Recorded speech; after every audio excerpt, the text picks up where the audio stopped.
Il faut être patiente et appliquée.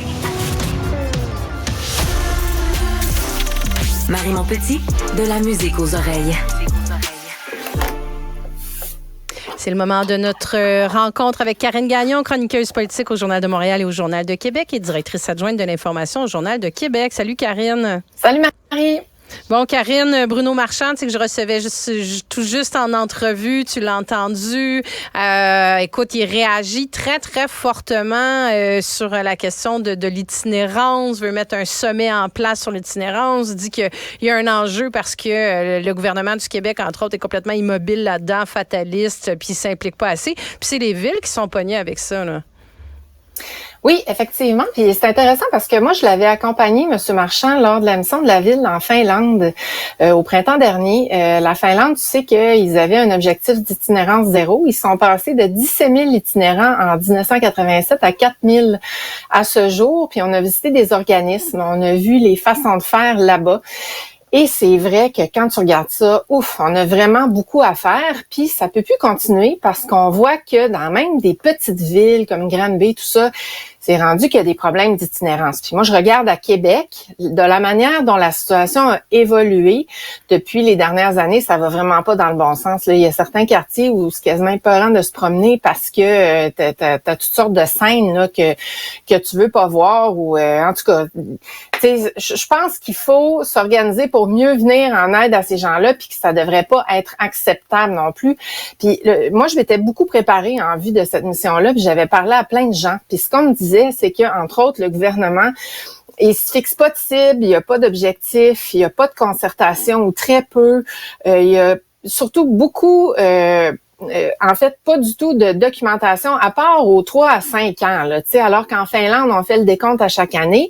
Alors, c'est sûr que quand t'as pas le nombre exact d'itinérants, puis là, on sait qu'il y a un rapport qui devait sortir, là, qui est prêt, semble-t-il, là, dans les mains du ministère de la Santé, puis il le divulgue toujours pas, je veux dire, à un moment donné, ben, c'est ça qu'il dénonce, c'est un des éléments que Bruno Marchand dénonce en disant, il y a un décompte qui a été fait il y a 1 an, puis on n'a toujours pas les chiffres, donc ça donne quoi de le faire, hein, si je dis, il y a bien une limite à prendre du temps à comptabiliser des chiffres. Puis il faut, tu sais, ces chiffres-là sont retenus. Pourquoi ils sont retenus? Pourquoi ils sont pas publiés? Comment tu veux demander aux, tu sais, comment tu vas avoir un plan si tu n'as pas le nombre en partant? Il faut que tu saches de quoi tu parles, tu sais. Exact. Si t'as pas le portrait, ça veut dire que dans le fond, on aime quasiment mieux laisser aller le problème jusqu'à ce que ça nous pète d'en face. Peut-être comme les enseignants, hein, on attend la rentrée pour que ça nous pète d'en face. Ça nous pète déjà pas mal d'en face, là, en ce sens que c'est vraiment, vraiment un enjeu quotidien, là. Oui, tu disais que vous le voyez à la sortie des locaux de Cube. Ben nous, c'est ça, dans le Vieux-Québec maintenant, aux alentours de la rue Saint-Joseph et tout ça, aux abords de l'Aubrivière, c'est pas évident, là.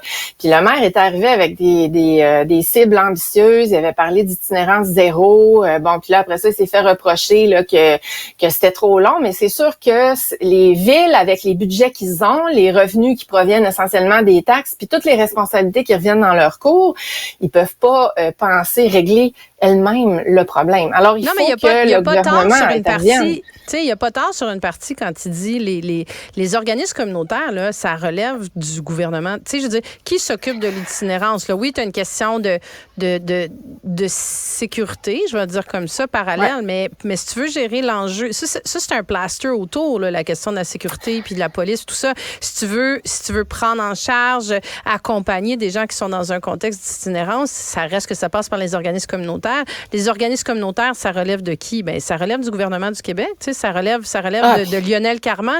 Puis je regardais la réponse de Lionel Carman tout à l'heure, donc le ministre des Services sociaux, tu sais, qui était accroché là-dessus, puis qui disait, ouais, on a mis de l'argent, tu sais, ouais, mais à un moment donné, tu as mis de l'argent, t'en as-tu, OK, parfait, mais ton argent, elle donne quoi comme c'est quoi ton imputabilité là-dessus? C'est quoi ta reddition de compte? Est-ce qu'elle fait une différence? Est-ce qu'il y en a assez? Parce qu'on voit que le phénomène c'est ça, c'est qu'il faut avoir la perspective. C'est ça, c'est que si tu n'as pas le portrait, tu peux pas avoir la perspective. Donc, tu peux pas savoir si tu en mets assez, tu peux pas savoir si tu mets l'argent à bonne place. Puis, il y a une autre affaire aussi comparée à la Finlande, c'est qu'ici, on est toujours dans l'urgence. On aide les gens, mais pas en amont. Alors qu'eux ont décidé, tu sais, de fournir des toits, de fournir des services, mais en amont, tu sais, de pas attendre que, tu sais, de se retrouver avec le problème de l'itinérance en abondance, tu sais, d'aider les gens. Et moi, là, toutes les personnes que je rencontre du milieu communautaire, là, c'est certain que c'est le parent pauvre de la santé au Québec. Et déjà que ça va pas très bien en santé, alors je te laisse imaginer comment ça va pas bien, comment c'est difficile au niveau du communautaire. Puis tu sais, on les prend pour acquis, on pense que c'est des vocations, mais je pense qu'il va falloir à un moment donné reconnaître qu'ils ont un rôle essentiel. Puis on l'a vu d'autant plus dans le contexte de la pandémie. Alors, puis tu vois, la pandémie aussi, ça a augmenté les problèmes de santé mentale. Alors moi, je suis certaine qu'il y a aussi eu une incidence là, sur le phénomène de l'itinérance un peu partout au Québec. Quand tu dis fondamental, là, Karine, là, moi j'étais députée là, pendant la pandémie. Si j'avais pas eu les organismes communautaires dans ma circonscription, là, je sais pas comment on s'en serait sorti. Puis tu sais, j'étais contente d'avoir développé des relations très étroites puis des liens super serrés avec eux parce qu'on s'est retourné sur un 25 cents, t'imagines bien quand c'est arrivé, mais toutes sortes de situations au niveau de l'employabilité, au niveau de de la précarité financière, mais au niveau des banques alimentaires, au niveau de gens qui se retrouvent, tu sais, je disais, les gens se sont retrouvés dans toutes sortes de situations, des aînés qui étaient isolés, qu'il fallait appeler pour s'assurer qu'ils étaient en sécurité. Tu sais, il y avait, écoute, là, on a mis comme une table d'organismes communautaires parce qu'on en avait qui faisaient plein de choses, mais une chance qu'ils étaient là, tu sais, puis il faut le mesurer. Moi, je les ai toujours trouvés plus qu'utiles, là. C'est vraiment un filet social dans une circonscription, tu sais, puis là, je fais un petit aparté, là, mais je regarde ce qui est en train de se passer en ce moment où le centre de services de Montréal est en train de, je m'éloigne du sujet, là, mais est en train de reprendre tu sais, t'as plein d'organismes communautaires qui sont logés dans des anciennes écoles. Puis là, c'est le cas, entre autres, dans Annecy, là, où j'étais, là. Puis tu sais, écoute, t'as une soixantaine d'organismes communautaires qui sont logés dans une ancienne école que le centre de services veut reprendre pour la vendre. Hein. Je pense qu'il n'y a plus moyen de faire une école là-dedans. Puis là, on est encore exactement dans le même dossier où le gouvernement du Québec dit, ben là, moi, c'est pas vraiment mon département, tu sais, c'est un bâtiment qui appartient au centre de services. Donc, je peux pas vraiment intervenir. Ben, c'est parce que si tu n'interviens pas, c'est des dizaines, des centaines d'organismes communautaires à Montréal qui se retrouvent à la rue, à la porte avec des dossiers. Je veux dire, va te reloger dans un, tu sais, à Montréal pour un organisme qui a déjà des budgets super serrés, qui a déjà des difficultés à engager du monde. Ça, là, pour moi, c'est vraiment très, très particulier que cette attention-là, elle soit pas donnée. Ah, mais tu sais, c'est un gouvernement qui, pendant longtemps, disait « Ah, c'est la faute des libéraux, ah, c'est la... » Tu sais, ils rejetaient ça dans la cour. Mais là, ça fait 5 ans qu'ils sont là. Alors là, ça a l'air un peu fou de dire ça, là. Tu sais, là, je pense qu'ils doivent faire face à la musique. Puis, ben, il y a plein de lacunes qui ressortent. Puis là, ben, dans le cas de l'itinérance, ce dossier-là, moi, je suis obligée de dire que c'est vrai que les choses bougent pas parce qu'on suit ça. Là, les maires veulent faire un sommet au début, à la mi-septembre, le 12 septembre, je crois. Et ben, je pense que ça va permettre d'attirer l'attention, de mettre la lumière sur ce sujet-là parce que ça peut pas durer, ça peut pas continuer comme ça. On ne veut pas tolérer ça dans nos sociétés quand même, tout de même assez riches, là. J'avoue que tu sais, juste l'idée de penser que quelqu'un vit dans la rue, ben là, de voir que le phénomène se multiplie, puis qu'on fait pas davantage et que ça s'accroît même dans des tout petites villes, ben je pense que là, il est le temps de mettre le point sur la table. Puis M. Marchand a bien raison là-dessus. Ah, moi, je salue son initiative de dire, là, on va se mobiliser, puis comme tu dis, on va attirer l'attention là-dessus, puis on va en faire un vrai discussion, un vrai sujet de discussion nationale. Puis j'imagine que c'est pas délibéré d'intention, mais ça donne que le 12 septembre, c'est en pleine rentrée parlementaire à Québec. Donc, j'ai bien hâte de voir que monsieur... ça donne! Moi, je dis, ça donne, c'est une coïncidence. Puis, j'ai bien hâte de voir ce que... Tu sais, je veux dire, ça veut dire que Lionel Carman ne pourra pas se défiler, puis François Legault non plus. Puis, j'espère qu'il nous offrira pas une réponse, monsieur Legault, comme il le fait dans d'autres dossiers, en disant, dont en éducation, ben là, je peux pas faire de miracle. Ah, on te demande pas de faire des miracles, on te demande de faire ta job de premier ministre. C'est ça qu'on te demande. Karine, je veux revenir sur un sujet dont qu'on avait effleuré, mais qui revient dans l'actualité. Je sais que c'est un sujet que tu aimes bien, celle de la gouverneure générale qui tend à avoir un budget, écoute, qu'on souhaiterait tous. Écoute, on passe de l'itinérance aux dépenses faramineuses. C'est de là le Mel lien. C'est Simon. parlant d'argent fou, public, hein. très, très, très mal utilisé, là. Très mal utilisé. Sérieusement, c'est tellement malaisant, là. Moi, je regarde passer ça. Puis, tu sais, ça fait des années que ça dure, ça date pas d'elle, là. Mais là, Madame Simon, franchement, là, moi, je comprends pas qu'il y a personne qui met les freins. Tu sais, à part en mission, ça a coûté à l'État 2,7 millions en 2022. Puis là, ben il y en a d'autres à venir là parce qu'ils comptabilisent mois après mois là. Donc là, c'est la Fédération canadienne des contribuables qui suit de près ces dépenses parce qu'ils trouvent que avec raison, ça n'a pas de bon sens. Tu sais, on parlait la dernière fois là que Mme Simon avait dépensé pour 1000 pièces de citron lime lors de la mission au Moyen-Orient. Là, on apprend aussi que toute une dépense comme ben quand même, hein? Oui, c'est ben, je sais quand pas, même c'est du peut-être stock. la limonade qu'elle se fait, là, en 1500, tu sais, ça se Ben, l'eau était peut-être que le goût de l'eau était pas super, mais en tout cas, ça commence à faire cher le citron. Puis là, tu sais, on apprend dans le même reportage que, bon, elle dépense pour comme 40 000 $ de vêtements. J'aimerais ça, moi, avoir ce budget-là. Je sais pas pour toi, Marie, là, mais je suis un petit peu gênée que ça soit aux frais des... Mais tu sais, aux frais des contribuables. Alors, tu sais, dans le contexte qu'on vit actuellement, d'inflation, on s'en sort pas là. C'est, tu sais, on n'arrête pas de dire qu'on est aux portes, on a une crise à nos portes. Puis là, on voit défiler ça, puis on dirait que c'est encore moins acceptable.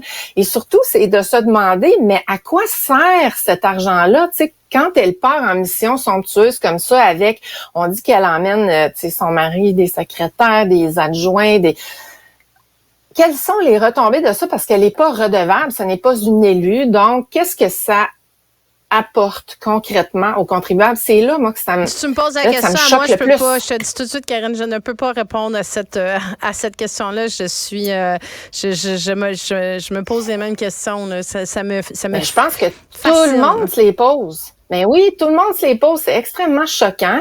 Je me demande jusqu'où ça va aller avant qu'on intervienne. Tu sais, que quelqu'un dise ça suffit, Madame Simon, c'est pas le bon contexte, il va falloir ralentir un peu, puis il va falloir nous dire ben qu'est-ce que ça rapporte, mais on dirait que je sais pas, ça passe entre les cracks là, c'est particulier, c'est désolant, puis c'est vraiment frustrant. Puis là, ben la Fédération des contribuables suit, comme je le disais, de près toutes ces dépenses-là. Alors, elle fait des rapports, puis c'est hallucinant finalement là tout ça. Et puis je lisais que tu sais c'est ça, je disais ça date pas seulement d'elle là. On peut remonter avant elle, Julie Payette, puis Michaël Jean, puis tu sais ça fait des années que ça dure là, que ce sont des dépenses somptueuses, des missions somptueuses dans des hôtels extrêmement luxueux. Alors est-ce que tout ça est nécessaire?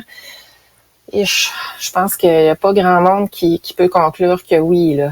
Je ne pense pas, effectivement. Karine, il ne nous reste pas beaucoup de temps, mais je ne peux pas ne pas te poser la question. On en parlait hier là, de la campagne de salissage. Je pense qu'on peut quand même l'appeler un petit peu comme ça, qui est fait par la CAQ sur le candidat du PQ, Pascal Paradis, dans Jean Talon. Puis là, la réaction, oui, a été très forte. Là, maintenant, c'est officiel. Il est candidat, il a été présenté. Est-ce qu'on parle pas un petit peu de l'arroseur arrosé dans le cas de la CAQ? Je t'écoutais à LCN tout à l'heure, puis je trouvais que tu avais vraiment raison. Là, c'est en plein ça qui est en train de se passer. Là, ils ont pensé de faire un bon coup, puis là, c'est eux qui ont vraiment l'air fous. Et ils ont d'autant plus l'air fous que ça m'intéresse pas mal. Je sais pas si tu l'as vu, excuse-moi, je te coupe, mais tu vas voir sur les réseaux sociaux, ça m'a bien fait rire de voir Pascal Bérubé, qui a juste, le député de Matapédia du PQ, qui a juste comme mis un petit gif, puis c'est un gars qui lance un boomerang, puis ça y revient d'en face, puis là, c'est juste hashtag Jean Talon, hashtag CAQ. Je trouvais que l'image était parfaite, là. Ah, c'est pas mal ça. Puis j'allais dire, j'aimerais ça avoir des réponses sur le troisième lien, parce que semble-t-il qu'on a dit à M. Paradis que c'était pas grave, même s'il était contre le troisième lien, parce que de toute façon, il n'y en aurait pas, puis ça irait après les élections. T'imagines comment c'est gros comme révélation de tu sais, on a tous supputé ça un petit peu, de se dire comment ça se fait que, tu sais, quelques mois après une élection, tout d'un coup, tu te dis, ouais, finalement, notre projet phare, on va l'abandonner, puis on l'avait pas vu venir, puis, tu sais, puis ils ont sorti toutes sortes d'arguments qui étaient tous les plus mauvais les uns que les autres, là, on s'entend. Mais ça, ça vient quand même mettre un méchant pavé dans la mare de est-ce que vraiment la décision, elle avait été prise, puis ça veut dire qu'ils sont partis dans une campagne électorale en mentant aux électeurs? Ben, c'est parce qu'à un moment donné, c'est que plus tu as d'événements comme ça, puis tu sais, on parle pas d'un petit projet, on parle du projet phare dans la région, comme tu le dis, plusieurs milliards, on savait toujours pas le coût, mais on savait que c'était plusieurs milliards. Alors là, c'est la confiance envers le gouvernement qui s'effrite de plus en plus, là. Donc, la confiance des électeurs envers le gouvernement. Puis ça, ben, s'ils considèrent que ça fait pas trop mal pour le moment parce qu'ils sont encore vraiment premiers dans les sondages, ben, ça pourrait vraiment faire mal à un moment donné. Ben c'est sûr que ça peut, en tout cas, je veux dire, à suivre, là, mais tu sais, les brèches qui commencent à s'ouvrir, là, celle-là, d'après moi, c'est une méchante brèche. On a dit longtemps que le téflon de la CAQ était comme ingratignable, là. Ben là, je pense qu'il vient de se gratiner, puis là, il va falloir voir si la rouille va rentrer, là. Le vent tourne. Oui, le vent tourne. Karine Gagnon, chroniqueuse politique au Journal de Montréal, au Journal de Québec, directrice adjointe de l'information, Journal de Québec. Merci beaucoup. Merci, Marie. C'est ainsi que se conclut notre épisode d'aujourd'hui. Je vous dis merci d'avoir été à l'écoute et à très bientôt.